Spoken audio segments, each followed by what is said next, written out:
Hello and welcome to Developing in Docker Containers.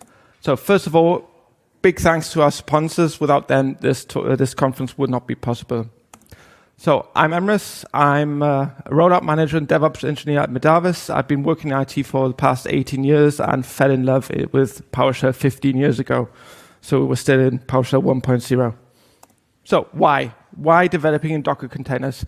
So on my day-to-day job, I write modules and deployments targeting Windows machines. So developing VS Code dev containers never has been an option. I primarily spin up, when I develop new modules, I spin up a VM, a Windows VM, connect with VS Code remote connection over OpenSSH, and start developing in a container.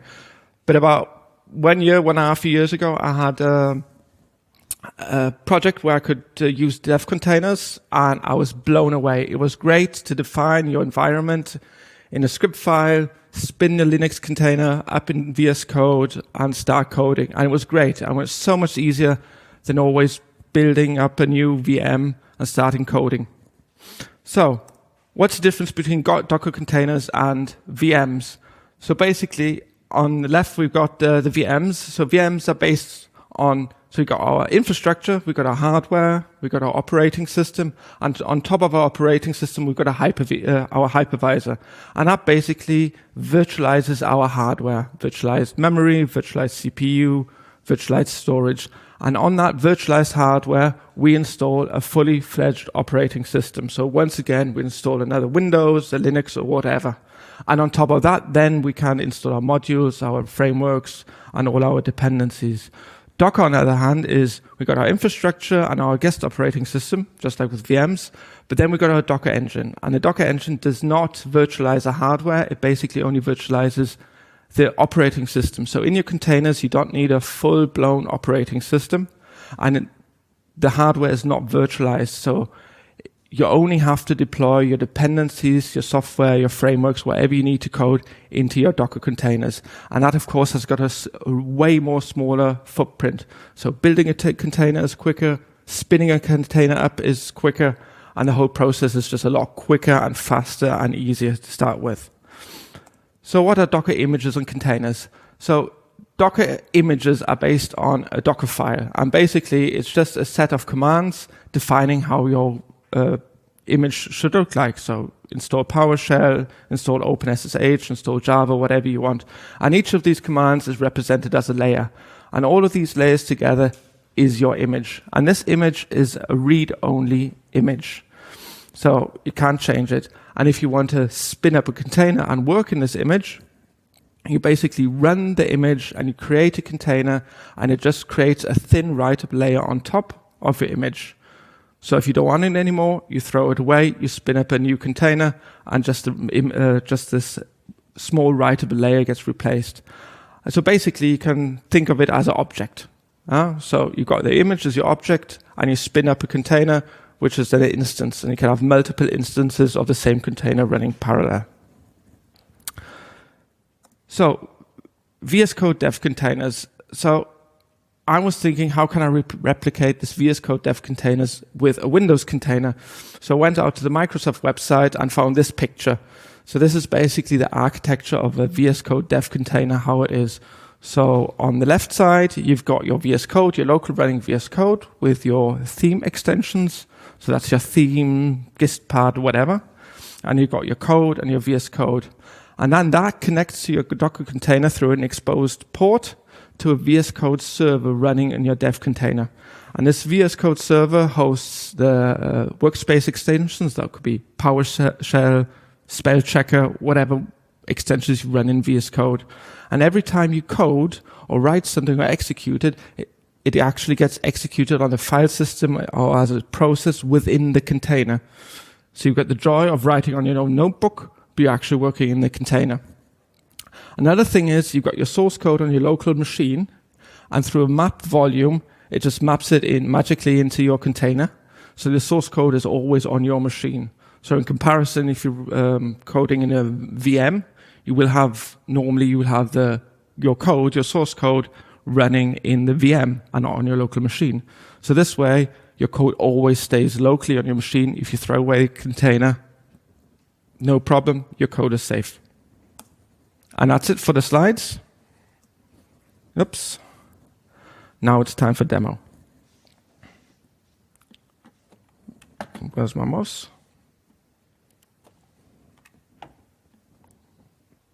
There. Okay, so this is my Docker file. So this is where I start off. So if I want to create a Windows image, I first need a base image from which I can start off. So normally you might have seen the PowerShell image, which is based on Alpine or Ubuntu. And this time I'm taking it from the Microsoft registry, and I'm taking the Windows Server 2022. So if I'm running Windows 11, I will use a Server 2022.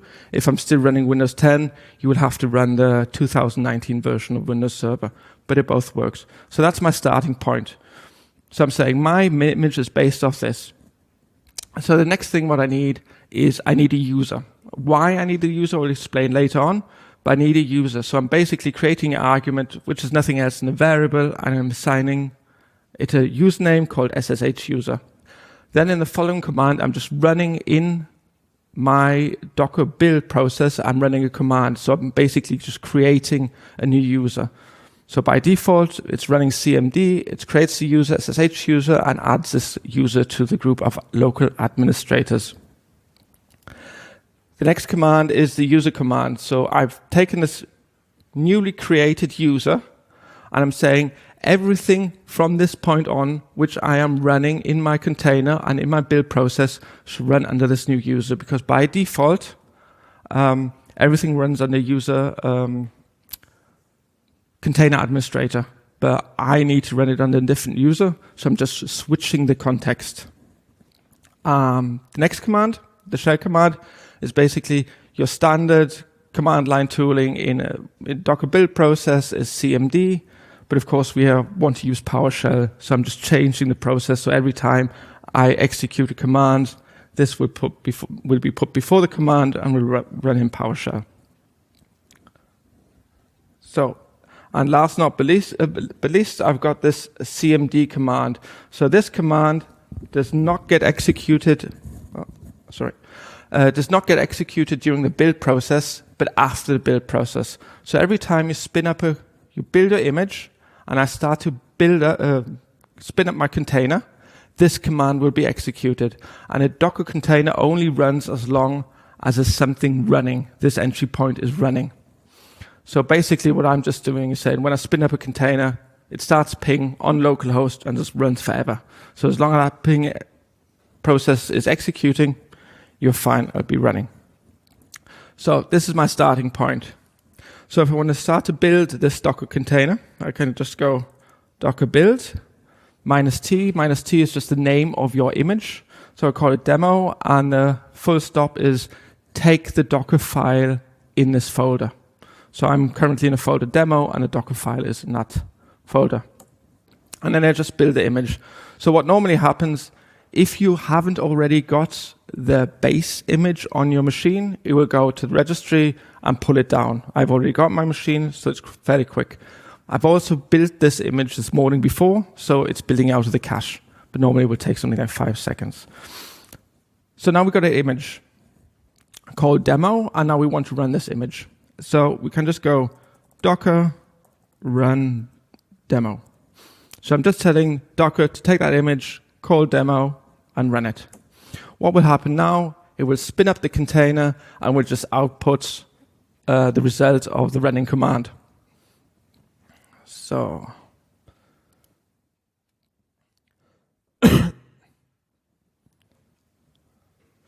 I'm just changing the shell, and now we want to see what this looks like. So if I go Docker PS, I get a list of all my locally running machines. So as you can see here, I've got this container running. It's based off the image demo. It's running a command, when it was created, how long it's been running, are there any exposed ports, and it gets a nice name. So if you start a container, your container always needs a name. And if you don't provide a name, Docker will just give it a name. So, and if we want to jump into this container, we can just go Docker exec -et. So we want to execute a command, and IT means interactively, so we can jump into the container. We provide the name of the container and what command we want to execute. So we want to execute PowerShell, and now we're in the container. So this is a Windows server running on my notebook as a Docker container. So who am I? So we can see this is the name of the machine, starts off with 9.5, and the user we are currently using is this newly created SSH user.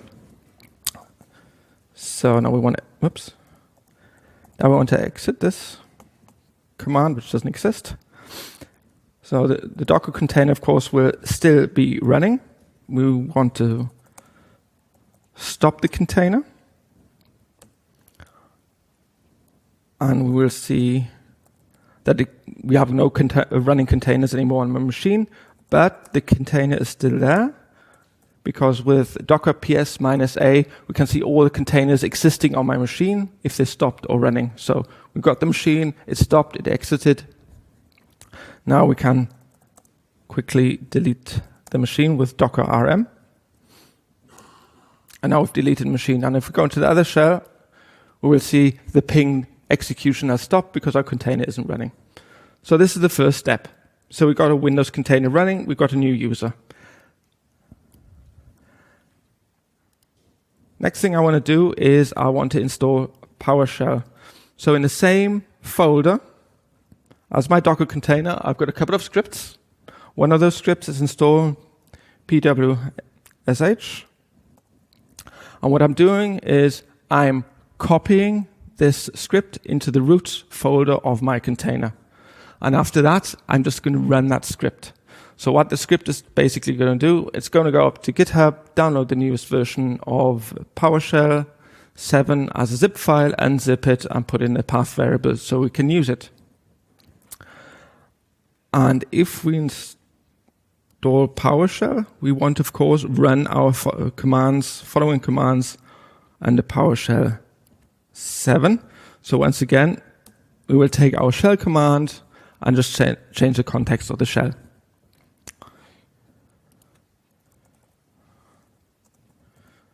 So we'll just build the image again, give it the same name. This will normally take about, if it's not cache, 30, 40 seconds to just download and install depending on your internet connection.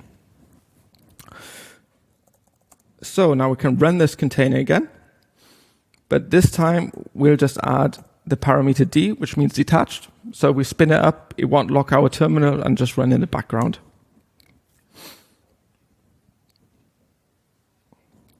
We spun up the container, it's already running in the background. And now we can do docker exec it and pwsh. And we can see we've already got something installed in our container. PowerShell 7, great. So we'll just docker stop and we'll delete the container. Then we can get on to the next step. So great, we got PowerShell running, we got a new user, we got PowerShell 7 running. So now the next thing is we somehow have to connect with our VS Code to the container. So we need some sort of exposed port where I can connect with. So the easiest way is just to use OpenSSH, because that's what we're going to be using to connect VS Code to the VS Code server at the end of this demo. So we're just going to install OpenSSH on our container. Wait, here. So I'm using the same principle again. I'm copying a script file into my folder, and I'm going to execute the script file. What this does, it downloads OpenSSH from the PowerShell repository on GitHub. It will unpack it locally on the machine, and then it will execute the install scripts provided by OpenSSH. It will set the service to run automatically. It will start the OpenSSHD service, and it will also allow me to connect via OpenSSH without a password. So I can just use the user without a password, make it easier, make it more friendly to use, and set PowerShell 7 as a default shell when we connect to it. So once again, we'll just build our image. Now we want to, of course, run this image again. So we got this. I want to give my image a name this time. Let's just call it demo. I also want my image to automatically be deleted when I stop the container. Just makes it a bit handy. And the next thing is, if we will run it, we would have our OpenSSH running in the container, but we couldn't connect to the container because there's no exposed port. So Docker would say, I've got no ports open, you can come in, stay out. So I'm basically just going to map my local port 2222 with port 22 in my container. Oh, that should be -p. So this container is now running, and it's got OpenSSH running. So I don't have to access it with with Docker exec, but I can actually just go SSH. Provide the port 2222 because it's not a default port, and just say the user, SSH user at localhost. So it's up and running. We've got our container. We've connected via OpenSSH. So this is basically everything I have to do. So now I could just take VS Code and say use a remote VS Code remote extension, connect to this machine. It would connect via OpenSSH. Then it would download VS Code server, install it, run it, and then you could access it. And then you can start deploying your extensions which you need, PowerShell, spell checker, whatever. But that would happen every time after you spin up the container. So what we want to do is we want to install VS Code server into the container when we build it. So everything is there when we run the container and can just start accessing it straight away and as fast as we can.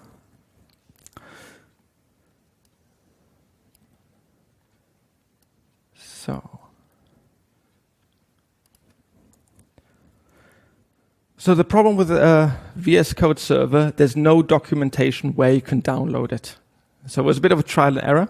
Another thing is VS Code server is always matching to your local VS Code version. So you can't just install any version of VS Code server. It has to be the one matching your local installation of VS Code. And how you identify this is, it's a bit small. Every VS Code version has a commit ID. And the corresponding VS Code server version has the same commit ID. So what I'm going to do is I've got a script which goes and gets a URL of the current version of VS Code. It will look at the redirect URL, strip out the commit ID, and then replace my VS Code server download URL with that commit ID. So I always run the newest version of VS Code. So I can always be fairly sure that if I install the newest version of VS Code server, that will be up and running. The other thing is, VS Code server gets installed in a user context. So that's why I need a user I connect to. So that's why I need the user, SSH user. I need a user I can connect to.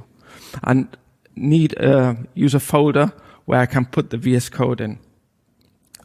So another thing is, if I've got VS Code server installed, I of course want to install my PowerShell extension, my spell checker, and all my other extensions. So in the VS Code server installation files, there's actually a JavaScript where you can just pass in the ID of your extension, and then it would install it into the right folder.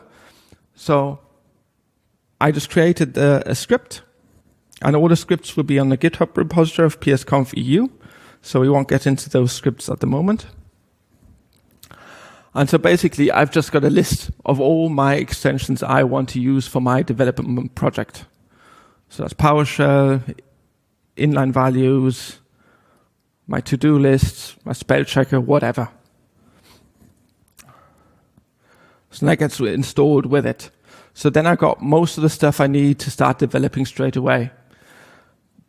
But mostly, in real life, you need other things as well. You need frameworks, you might need Java, you might need Git or any other application or PowerShell module. So the way around that is just to, the easiest way is to install Chocolatey. So you can install Chocolatey the standard way provided on their homepage. You just use that IEX, and then it will go down to the Chocolatey community, download the newest version of Chocolatey, install it, and then you can just list all your applications you want to install. So in this case, it's just Git, but you could go Choco install Java or whatever you need for your application or your development job.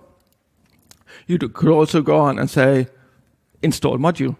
So that's where I would put in this list. I would just put a list of modules which I want for my development, so I can define my environment. I know exactly what's running on my machine, and I can tell my customer, you need that on your machine, and then it'll be running. Because if I code on my own notebook, I got like 200 modules installed on my computer. I don't know about you. So having that installed, we've got VS Code Server, that will be installed.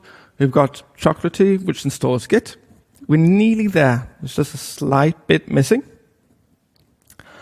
And what's missing is I like to have a bit of configuration. And the way I do this is I basically have a script where I have my configuration. So in this demo example, I can just show you. It's just my Git configuration. Simple as that. But you can put anything, any other configuration which you need, you can put in this file. You could also replace them with environment variables, so you can pass it on to a colleague and everyone can use the same Docker image. The startup script, however, this does not get executed in the build process. So this startup script, I copy into the root folder, I define as an entry point. So an entry point is just something which will run once when the container is started. It will not run when the container is restarted. So that will only run once. And after that runs successfully, it will start a ping. And as long as that ping process is running, I'm good to go. So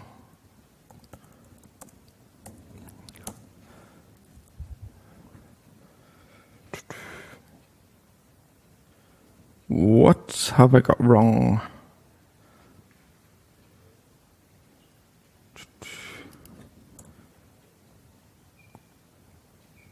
Evaluates. Wrong folder. So it couldn't find the Docker file. I was just in the wrong folder. So now I went into the Docker folder. So this process, this whole build process will take about 3.5 minutes. It's a bit long for a demo, so I've got it in the cache. So now we can do Docker run. We'll name it demo. We'll run it detached, so it runs in the background. Minus RM just means that our container will be deleted as soon as it's stopped. We'll expose our port. And the next thing is we want to mount our image. So if I would just started without mounting my volume, not my image, mounting a volume, I would have a Docker container up and running. I could start coding in it, but all the code would be in the Docker container. And if I stop the Docker container, it would be deleted and all my code goes away. So what I want to do is I just want to map. In this case, we'll just map our local folder, and we'll just map it into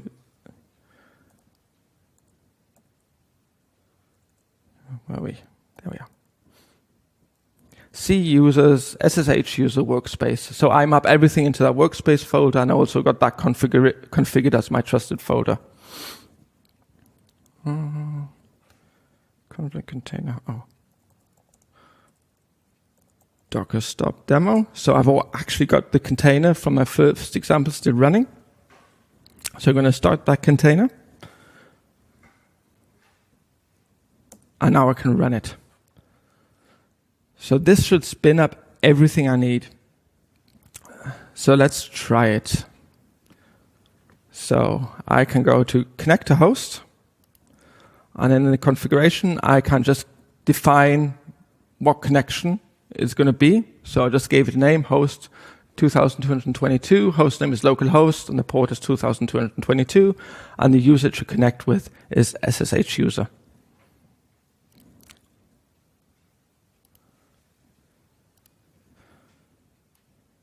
So what happens now, it will connect over via OpenSSH to my container. It will try and see if it can find VS Code Server. It will then start VS Code Server. If it couldn't start it or couldn't find it, it would actually download it and reinstall it. And now it opens up the session. And we can see we are now in a container.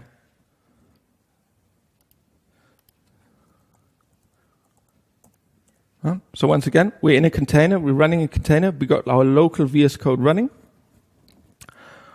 We can also, for example, we can open a folder. So this is the file system of my container. I can open this workspace folder. And in here now I should magically see my Docker file and my installation scripts, because that is mapped from my local volume into my container. Another thing what we're going to see is my extensions are there. My PowerShell extension is there. My to-do list is there. Everything is there. So now I can just start coding. So building the image takes some time. I do it automatically in a pipeline every night. So I've got the Docker container always ready for me when I need it. Spinning up the Docker container only takes like 10 seconds. And then you're ready to go. So, and of course I can just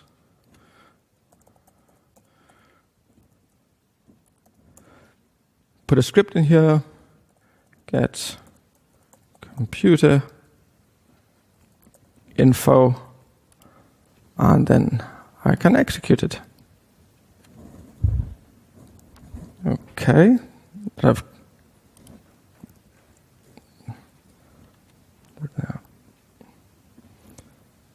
So we can see we're in a container. We should see here, Windows Server Data Center 2022. This is my container. But now if I go back locally to my local machine, I can see I've got this test PS1, which I just created inside my container, is mapped locally. And I can just execute it locally if I want to. And here we should see there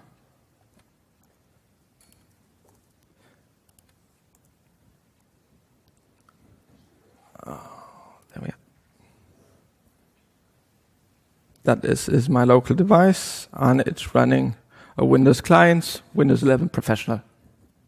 So that's my process of creating an image. So basically what I do, I've got a pipeline in a company where I create this image every night to make sure that I've always got the newest version of VS Code Server. And if I've got a new coding project, I just spin up the container with that one single command, and that command I just save in my repository, and everyone can start off at the same point. So we created a Windows image with all the components I need to develop, and you can put in that container, you can put that image, you can put it in whatever you want, whatever you need. We launched a container and connected with VS Code remote extension, so we could actually code in our Windows container. And if you would like to try it, I pre-build this container daily, and it's uploaded to the GitHub repository. So if you don't want to build the container, you just want to try it, you can just go to GitHub, Docker Hub, and you can look into my repository, MacInally Win PWSH Dev Container. I built a version for 2019, so whoever's still on Windows 10 can use that version, or the server 2022. So, and that's it. Any questions?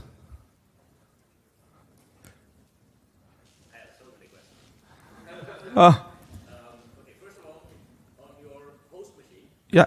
you probably require Docker, but what other tools do you recommend when you have installed to create this for creating Docker images, like for running all this? Are there any plugins something within VS Code?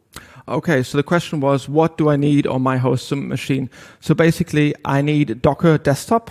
So that is something I need, which is, depending on the size of your company, it's free or it's a paid license.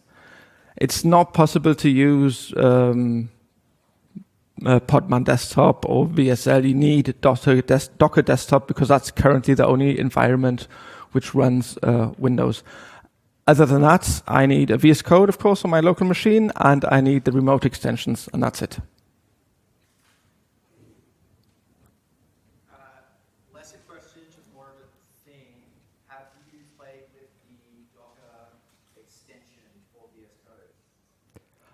The question was, have I played with the Docker extension for VS Code? Yes, I use it sometimes, but I couldn't replicate this with it. So it was good to see if it's running. I can organize.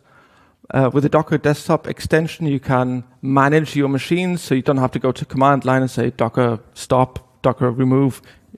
That will take over that with the UI.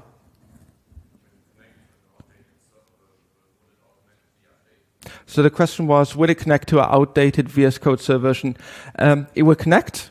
It will see that it's wrong version, and then it will just go out to the internet and download the current version. It just puts on a minute on the time it takes to connect. But yeah, that will work.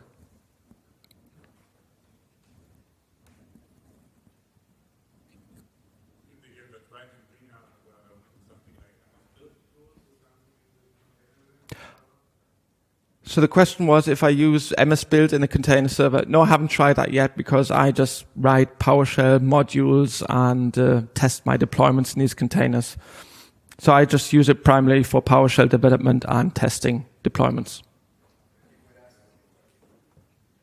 Yeah, I don't see a reason why it shouldn't.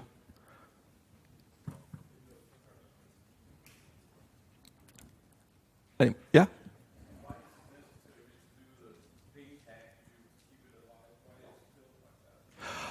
The question was why I use ping to keep my container alive.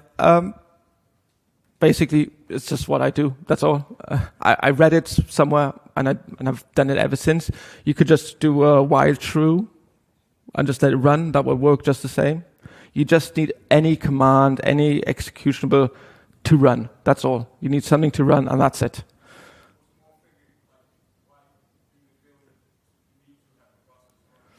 I think that's what... I can't answer that question, but I can just guess. I mean, Docker is built to run applications. So you deploy your application, you start your container, you start your application, and it should live as long as this application is running.